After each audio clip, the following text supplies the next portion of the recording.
How's it going, everyone? Welcome back to another episode of the Shawn and Matt Show. My name is Matt, that is Shawn, and welcome to our show. Shawn, today's episode, we're going to be talking about why crime data, was removed from a couple significant real estate websites like Redfin.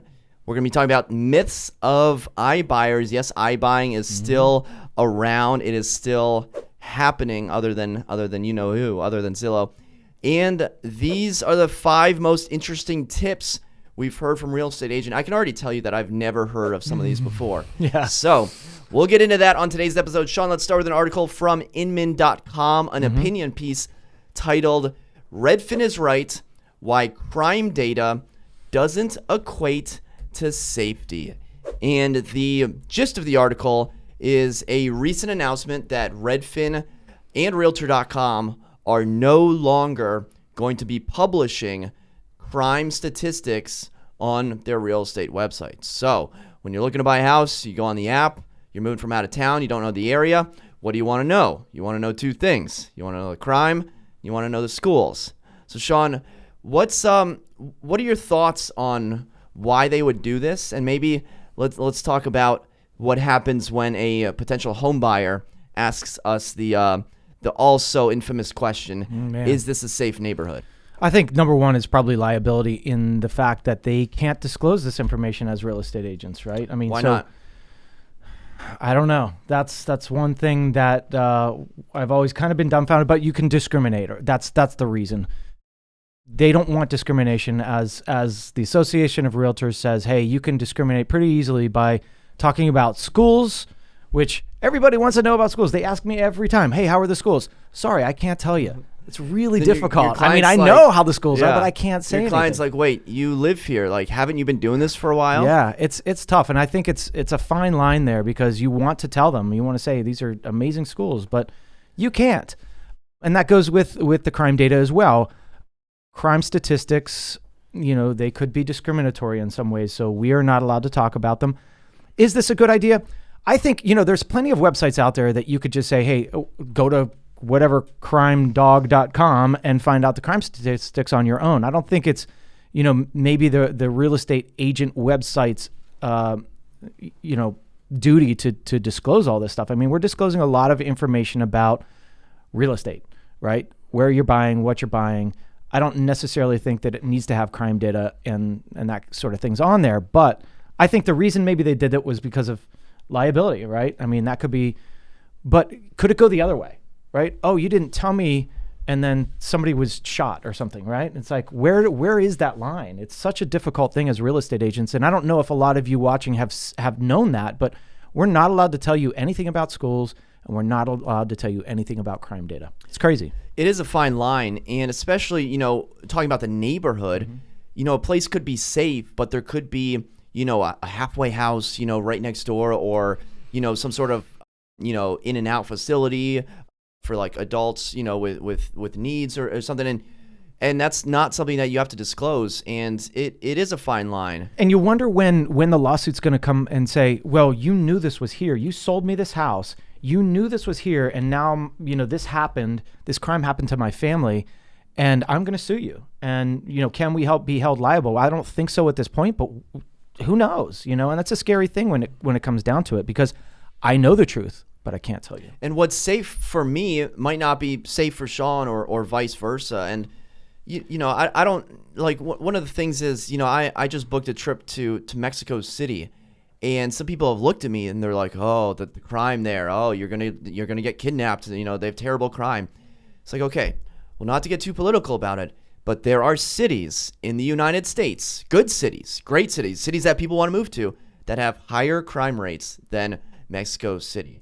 And the thing about it is, when you're hiring a real estate agent, you're hiring someone that is an expert in the area, and they should know things about the best areas, the good areas, the great areas. They should know things about the good schools, the great schools. And, a crime statistics, that's not a protected class. That's not discrimination. Yeah. So how can you discriminate against criminals? Like, how can that be misconstrued? Yeah, it's a tough line. But here's one example that they talked about, and that was sex crimes, right? So you have to disclose on a website, and you have to say, hey, if you were accused or convicted of a sex crime, you have to go on certain websites, right? But what if that person who now has to say, I committed a sex crime, was 19 years old and his girlfriend was 17, right? And that's what they talked about. There's a lot of people that have to disclose this now to websites and to everybody out there, because when they were younger, they got caught doing the dirty with a person that's underage, but now they're married, right?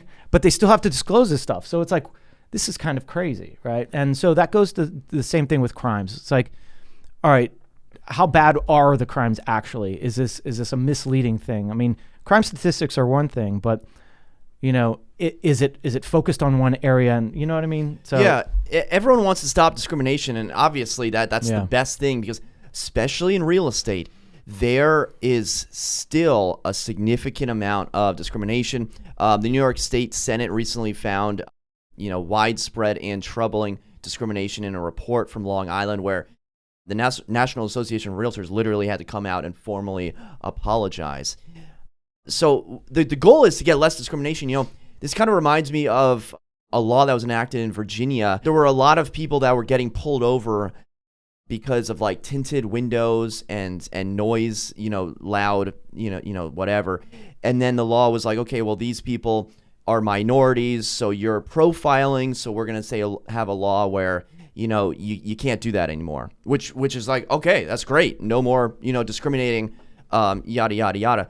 Now what's happening is every car that drives down the street has the loudest muffler in the world, and everything's going unchecked. So I agree that there should be no crime statistics on property websites, but I don't know what the solution is. Sure, remove it, but that's always going to be something that every single home buyer is going to want to know, crime in schools. Yeah, maybe have a link to a website and says, if you want crime data, go to this website. Yeah. Maybe that's the easiest thing. I don't know. But to go back to your point where you were saying Mexico City, so I'm settling on a place today. My client flew in from where he lives now. He moved to a different city. He signed his documents and he flew back. And he contacted me the other day. He's like, Shawn, can you contact the title company? When I was in the train, somebody pickpocketed me, and I need a picture of my license. True story. This just happened like 3 days ago. So there's crime everywhere. And, again, it's like, where is it stacked in? How bad is the crime? Unfortunately, we can't tell you. Sorry. Yeah, my whole thing, and we'll wrap it up here, is crime data is important. Yeah. School data is important. Very. Let's get rid of discrimination. The most empty sentence ever, because that's incredibly difficult to do. But I want my answer to be more than check the website or check the statistics. And I don't know what that answer is, but hopefully this may be one step in the right direction. Yeah, it's always a tough decision, and tough not to say what you really want to say. Yeah. All right, let's move on to our second article from entrepreneur.com, titled "The Property Line. Don't be misled by these myths about iBuyers."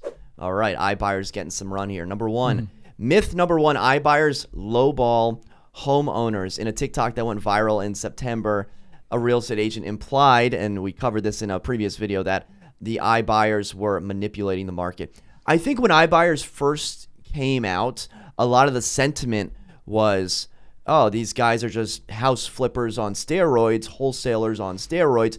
They're going to undercut us, give us, the worst deal ever. No one's ever going to use them. But as we quickly found out, not only were iBuyers giving home buyers good deals, they were giving them great deals to buy some properties. So I think at least entertain the offer if iBuying is available in your city. Yeah, there's a multitude of iBuyers out there, and you're going to get a multitude of different offers.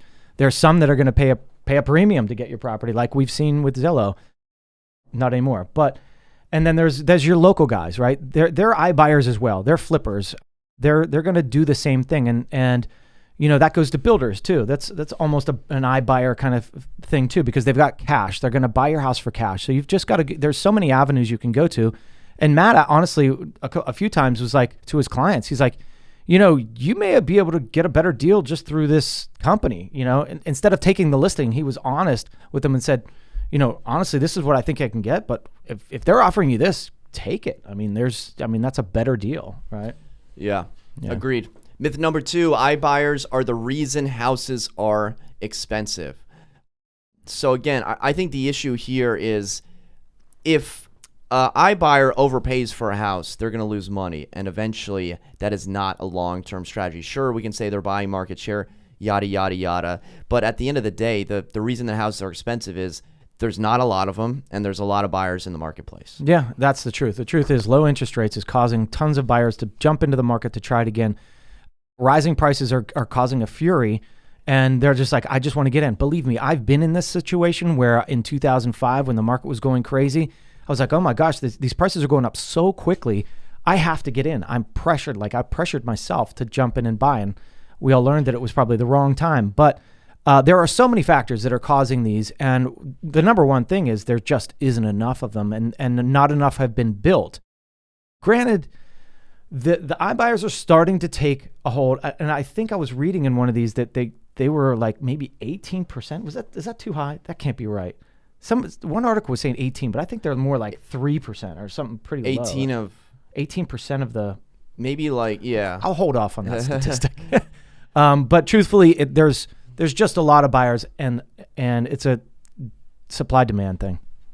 Yeah, I think they're still at a low percentage. Here we go. iBuyers bought in the Phoenix metro market about 11% of homes purchased. So they're carving out a small chunk. And that's a pretty high number, 11% of homes in the Phoenix area. And that's the thing, is they're going after certain cities. And we saw Redfin go after them, and now they own 15,000 homes that they're going to try to sell. So I think that's part of the thing, is now we're going to see a lot of them sell, and there won't be as much because Zillow was just an animal at that. Myth number 3, iBuyers sell lots of homes to landlords.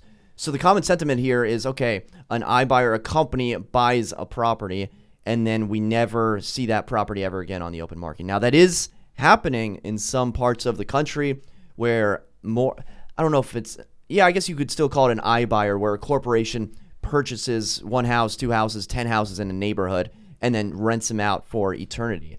But not all iBuyers are selling to landlords. They're turning around and they're flipping the property. That's the whole point of most of the iBuyers.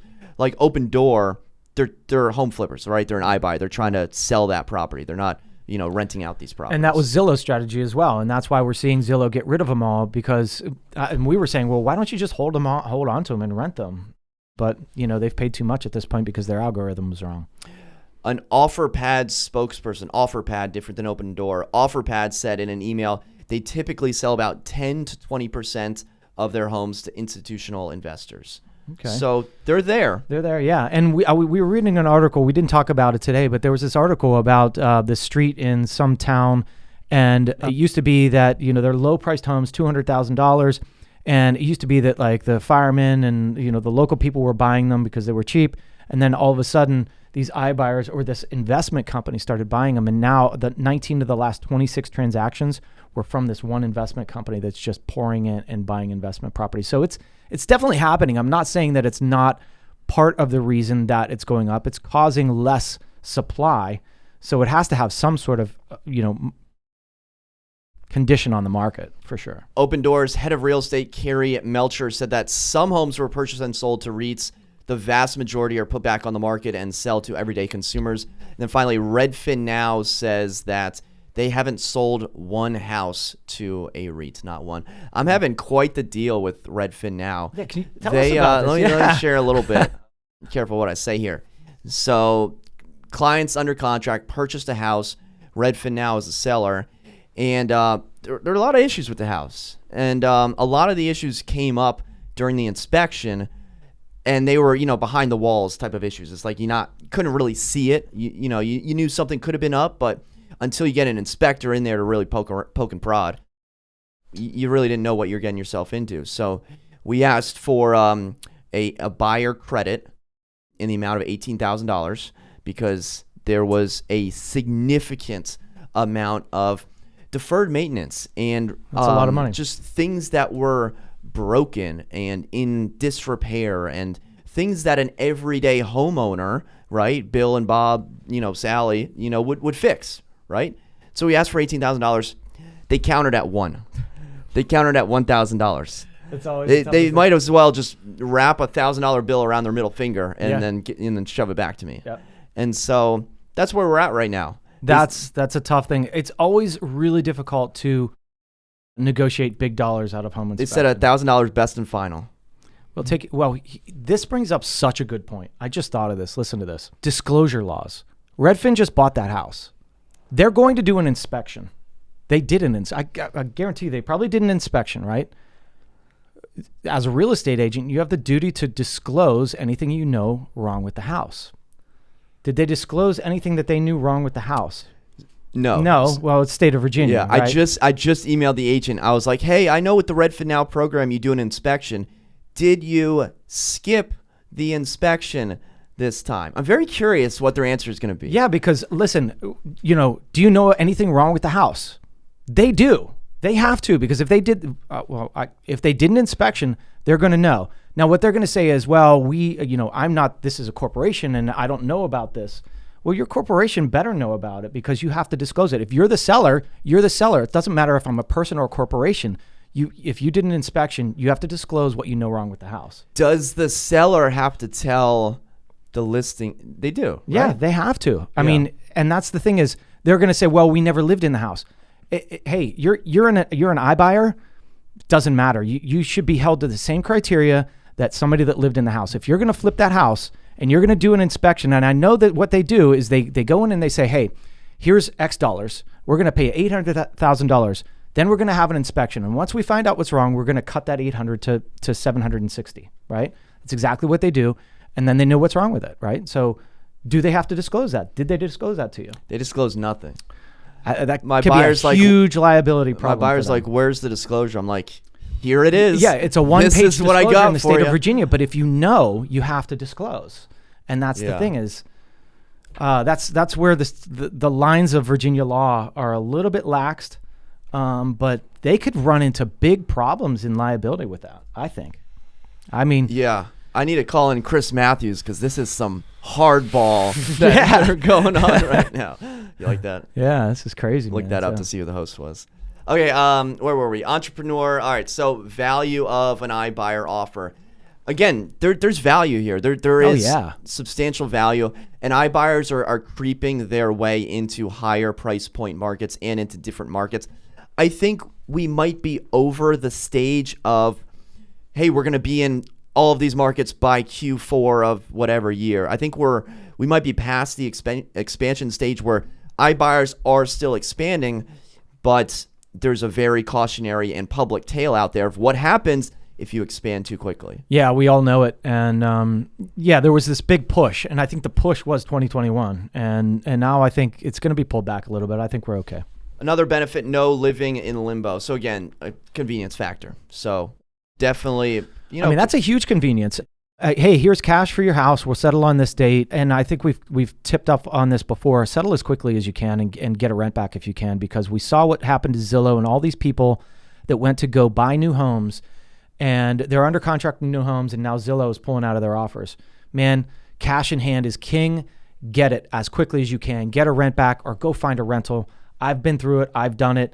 And man, it's so much easier on your body and your mind when you have the cash in your hand. Yeah, the whole 60-day close process, it's deadly. What do you do for the rest of the 40 days? It's deadly. Just hang out, wait for the buyer not to lose their job. Yeah. Okay, let's go to the final article today. This comes to us from apartmenttherapy.com. These are the 5 most interesting tips we heard from real estate agents in 2021. That is a cool looking apartment. If you're watching on YouTube, I'll put a picture of the apartment. What city are we thinking? I don't want to say, that looks like a London little thing there. I was going to guess Toronto, but it could be anywhere in the world. Maybe I'll Google reverse that image looks a little too search. Big for London, so maybe I don't know. Any downtown area. Floor to ceiling windows. I get hyped. Okay, 5 tips. Tip number 1, bring a golf ball when looking at houses. I've never heard of this. Maybe I've heard of a marble. The marble is going to roll all the way across. Shawn, you bringing any golf balls to any house? I never brought a golf ball. Have I tested it? Sure. I've definitely tested floors before. But, if you're buying a 1940s, 50s house, there's going to be those issues with your floors. Your floors aren't going to be perfectly level. Is that spelling out a huge problem? No, my floors are so unlevel, it doesn't matter. I mean, I can feel it when I walk in. My original footprint of my house was built in the 40s. So like this is going to happen. Does it show that it's a problem? In some instances, yes, it could.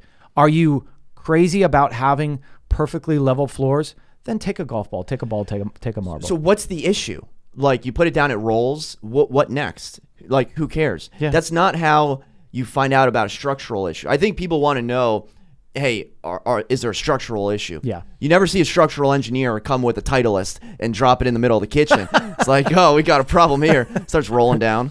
The only time I bring in a golf ball to a showing is if it's on a golf course and I bring my 5-iron so I can flush one when I'm showing it in the backyard. That's right, my friend. Leave a big old divot. And and it goes 5 feet. How did you know? I've golfed with you. No, that's usually me. But like in Old Town, I mean, these houses are historic houses. You know that the floors are like this. I mean, I've been in so many down there where you're like, ooh, I mean, if you like this kind of thing, you're going to like it.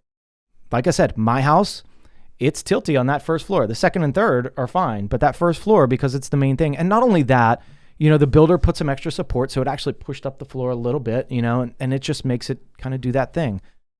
Does it bother me? Yeah. I mean, it bothers me in the fact that it's like, it's not perfect, but it gives it character, Matt. Character. Do you want character? You know, I don't know that it could be a sign of structural problems, and at that point, you want to get a structural engineer and definitely have a home inspection. But that reminds me of a property I showed at the Vienna Metro at the condo over there. And at the open house, the floors were a little bit uneven on the top floor, and someone's walking through, and she's like, what are wrong with these floors? I would sue this contractor. Like, it's like $1,000 to do the floors upstairs. Yeah. Like, okay. Thanks. Do you want to sign in? Well, and that's the thing is, it depends on what you're buying. You know, if it's an old single family house, you're probably going to see some floor dips. If it's a condo and it's concrete floors, there's other issues that could be happening. It could be that the concrete's just uneven. It doesn't spell out that the building's tilting. Now, there's definitely some buildings that I've seen some tilt in, and they've gone through some problems, but they have fixed those. So, anyways, it can be an issue. If you're hypersensitive about floors that are slightly uneven, then take your Titleist. Take my Titleist. All right, next item is bring a brush comb. So this is for sprucing up a house for painting. I have no idea what this means. Can you explain this? Did you read that paragraph? I am still figuring out. So basically, you want to do paint touch-ups, but you don't want the paint to be clunky like in the brush. So you get a brush comb, and you spruce up the paintbrush. The paintbrush. Oh, so you're brushing the paintbrush with a comb to get out any chunks out of it. Yeah. Never heard of that. You know, this just go get a new paintbrush when you me. start painting. Go get a new paintbrush. If you're reusing that, okay, you're reusing it the next day. I could see that, but I'm reminded of Tosh.0. You ever watch Tosh.0? Yeah, of course. And there's like a video about how to bring your sponge back to life. You put like vinegar in it, then you microwave it for like 20 seconds. And Tosh is like, I don't want to take advice from someone that needs to reuse sponges. They're sponges, yeah. It's like, just get a new sponge. Go get a new sponge. Get a new paintbrush. Okay, next one is use your agent after your sale. Shawn, we tell people all the time, like, you need a plumber, you need an electrician, like, we're your guys. Like, we don't just disappear. We don't just fall off the face of the earth. Like, we're here. I have people contact me all the time. I mean, weekly about, hey, do you know a contractor? Yeah. Do you know? I mean, depends on what level you want too, right? I mean, some people want the cheapest guy in the block, and some people want, you know, the highest quality. So it's like, you got to be careful on who you're referring. But yeah, we're here. We, you know, Matt and I use plumbers and everything every day, painters. So please call us. Next one is buy a haunted house. And I'm going to throw in like buy a murder house, like buy a house that has some checkered history, because some people just don't care. And a lot of people are going to pass over that house because they walk in, they get emotional, and they're like, I could never live here. There's ghosts that live here. So why not go after it? Yeah, you're probably going to get a good deal, because if people know about it, then they'll probably pass on it. And this is like the Exorcist house, the actual Exorcist house that we talked about a few months ago that the guy bought. And he was like, yeah, people still, I didn't realize I bought the Exorcist house, but people show up in my driveway and take pictures of it, and it's pretty cool, you know. I personally probably wouldn't buy it, but you know, I've been through a couple of those houses where I knew there was something that went on, and I probably wouldn't do it. You wouldn't do it? It depends. Well, if it's in my location, then I want it. If it was like, hey, this is the perfect house in the perfect location, I'd be like, okay, let's do it. Let's bring some sage in, go through it. Yeah, if you buy a haunted house, Shawn and I will get you sage as a closing gift. All right, next one, ditch the smart fridge. I haven't really seen a lot of people happy with smart fridges. Look, you know I love Samsung as much as the next person, but apparently they're very difficult, to repair or to fix. Yeah. So I don't know will smart fridges take over? Will they? I don't know. They might. Dude, it's going to tell you the weather. Yeah, no, I don't think so. I mean, you got your smartphone for that, unless it's pretty soon it'll just be in your ear. I think smart fridges are cool, right? There's a coolness factor, but are you ever going to watch the TV on your smart fridge? Probably not. Unless you're in one of these tiny condos and you need space. Hey, take advantage of it. But I think that the main functions of a fridge, and I have a high-end. Tell me the main functions of a fridge. Yeah, it's to cool your food, keep it cool, and then to freeze things. But the other two things that drive me crazy is high-end fridges. High-end fridges, I have one in my house, and I hate it, honestly. It's a brand name that probably most people wouldn't know. And had I been able to choose, I wouldn't have chosen it. I would have chosen a Samsung. Because why? Because it has an ice dispenser right on the front of the thing. It has a water dispenser right on the front of the thing. These high-end fridges just have an ice thing where you got to, scoop it out of the inside. And there's no water filter. There's no water out of the front of your fridge. I am a water drinker, a filtered water drinker, and I want to get it right out of that fridge. And when you can't, it drives me crazy. So now I have a filter underneath my sink, which is good, but it's a pain. And the ice, I have to go in and scoop. Hey, first world problems, I know, but that's what everybody wants. It's simplicity. Smart TVs, smart refrigerators. What's it going to tell you? Hey, you have old broccoli in here, throw it away. I tell you the traffic. Yeah. It's going to tell you take a shower. Get this man a filter, though. Yeah. Shawn needs a filter. So a couple things they bring up. Matthew Rathburn, Executive Vice President for Coldwell Banker Elite. If you're only upgrading for resale, not worth it. I've seen some flips that have, the smart fridges, but the article also says that they're expensive, and this is a big one for me.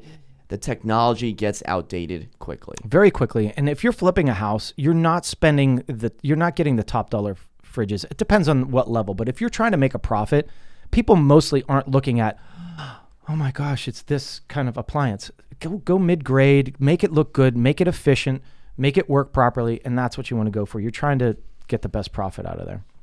There we go. 5 interesting tips. Those were very interesting. Yeah, they were. I don't know. I don't know if I'm going to do any of those. No, I won't either. Cool, guys. Well, that is the show. If you like this video and you're watching on YouTube, be sure to hit the thumbs up button. Subscribe if you haven't already. Throw us a comment if you have any thoughts, comments, opinions. And until next time, we'll see you then. Take care.